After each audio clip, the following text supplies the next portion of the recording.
and thank you for joining us in the kitchen today. Today we're going to make one of our favourite biscuit recipes, a recipe that's very easy to make, that's delicious and of course has a very long history, and that biscuit is the ANZAC Biscuit. Now we're taking today's recipe from anzacday.org.au, so you can log on there to get more details. And the website also has some terrific history about the ANZAC Biscuit. Now for those of you who don't know, the term ANZAC was first coined in 1915 when Australian and New Zealand soldiers were stationed and training in Egypt as part of World War I. The term became associated with all Australian and New Zealand soldiers fighting in World War I, and of course it's become synonymous with the Gallipoli landing. So there's a very long history to these biscuits, and we'll get started. Now the ingredients that we'll be using today are a cup of flour, we've got a cup of sugar, we've got a cup of rolled oats and 3/4 a cup of coconut. We've also got 2 tablespoons of golden syrup, half a teaspoon of bicarbonate of soda and 125 grams of butter. Now the biscuit came about because the wives and the mothers and the family of the soldiers fighting overseas were concerned with the nutritional value of the food that the troops were being supplied and wanted to send them some food. Now of course the voyage from Australia over to Europe and the different parts of the world where they were fighting was a very long journey which had no refrigeration, so they needed to find a biscuit that had the nutritional value but that also could last quite a long time. And they based this recipe on a Scottish biscuit recipe that was used in the Highlands that didn't require refrigeration and was based on oats. So that's how this started to come about, and you can find out more information about the history of the ANZAC Biscuit on the anzacday.org.au website. So the first thing we're going to do is mix in the sugar, the coconut, the oats, and then we're going to sift in the flour. Now you'll also notice that there's no binding ingredient in this recipe, and that's because eggs, which would usually have been used as the binding ingredient, were quite scarce because a lot of the egg farmers were fighting in the war. So the amount of ingredients that they could use were limited, which is how this recipe came about. So we're just going to sift in the flour. Now as I said, we've got the oven heating at 150 degrees Celsius. So that's cooking away. We'll just sift in our flour. Once again, this is a really easy recipe that the kids can get involved with. Sift that in, and we're just going to mix in our mixture there. Okay, so that's the first part done. Now we're going to get ready to melt the butter and the golden syrup over a very low heat. So I will get that cooking on the stove. Okay, so we're going to start melting our butter and our golden syrup over a very gentle heat on the stove. But before that, I'm just going to cut the butter up into some small squares, which will just help it melt evenly. We've put our butter and our golden syrup on a gentle heat, and we're just melting that.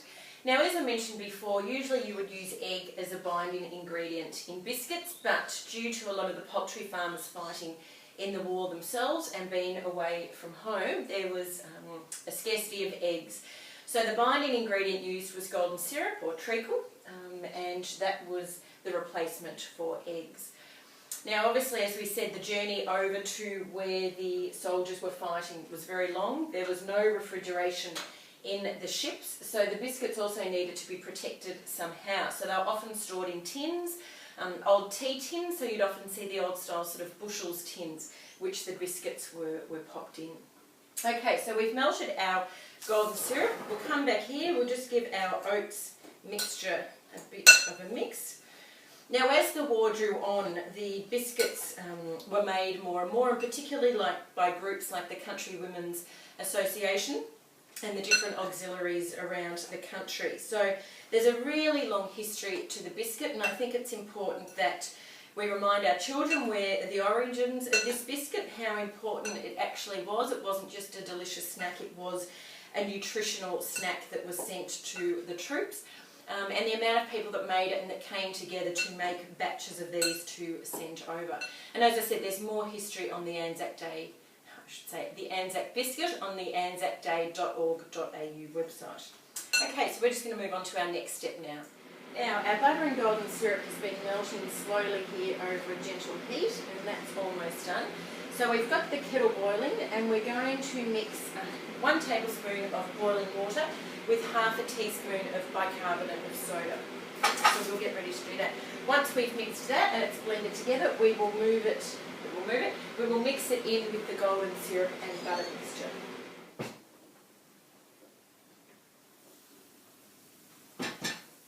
Okay, so we've just added the hot water and it's fizzing with the bicarbonate of soda, so we'll pop that in with our golden syrup and butter mixture.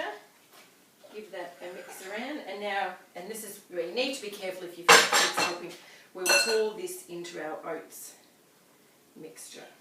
We'll just pour it all in at once, really easy, and then we will just start to combine. So it'll be quite a wet consistency, which is good because we just want to spoon little sort of teaspoons of this onto our tray.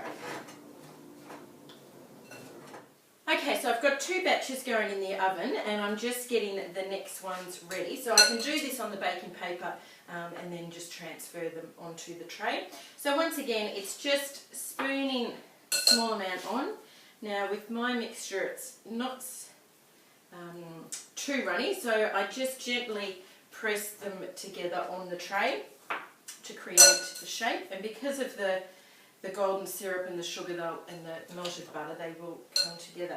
Now, oops, I spoon it halfway across the bench. And of course we've got clean hands doing this. Now it's important that on each of your trays that your biscuits are a similar size, because what you don't want is one really large biscuit that's going to take a long time to cook while your smaller ones are starting to burn. So I'm just going to finish those off, and then our first batch should be ready to come out of the oven soon. Now the important thing with these is that they're very soft when they come out of the oven, so it's important that you just let them cool for a little bit and then take them off onto the tray. Another thing you can do if you're game, and we'll just move those over there, is just to transfer, and you can see my bottom one's broken there because I wasn't too gentle with it, is just transfer the baking paper straight onto the tray, which means that the biscuits will stop cooking, but they'll start to cool, but they'll cool on the tray, on the resting tray and not on the baking tray, so they don't still have the heat coming up from that. So once they've cooled down and they've started to firm up, we can take them off the baking paper, let them sit on the tray, and then when they're completely cool, they're ready to eat. So I'm going to get rid of any little bits there. I'm going to move my next lot onto there, pop that in the oven. Now as you can see, I made some earlier which are a different size, so you can make whatever shape you like. So these are a flatter, rounder one, these are more of a ball type. Both are delicious, both are the same recipe. So I'm going to pop those in and we'll get ready to eat them when they're cooked. So we've transferred those off the paper onto the resting tray. We've got another batch out of the oven that I'm about to transfer across, and then when they're completely cool, we can get stuck into eating those. So thank you for joining us to make our ANZAC biscuits. Really easy, as we said, it's a cup of rolled oats, a cup of flour, a cup, and that's just plain flour, a cup of sugar, 3/4 of a cup of desiccated coconut. We then melted 125 grams of butter with 2 tablespoons of golden syrup, and then we mixed some 1 tablespoon of boiling water with a half a teaspoon of bicarbonate of soda, melted those together, mixed it in with our dry ingredients, and then popped these in the oven for about 20 minutes on 150 degrees Celsius. So really easy. As I said, a delicious biscuit with so much history attached to them. And we've taken this recipe from the anzacday.org.au website, but there's lots of ANZAC biscuit recipes out there. So we hope you enjoy this. We hope you make some delicious biscuits with your family and enjoy these biscuits with your family and friends, and remember the long history that's associated with these. So thank you for joining us, and we'll see you next time.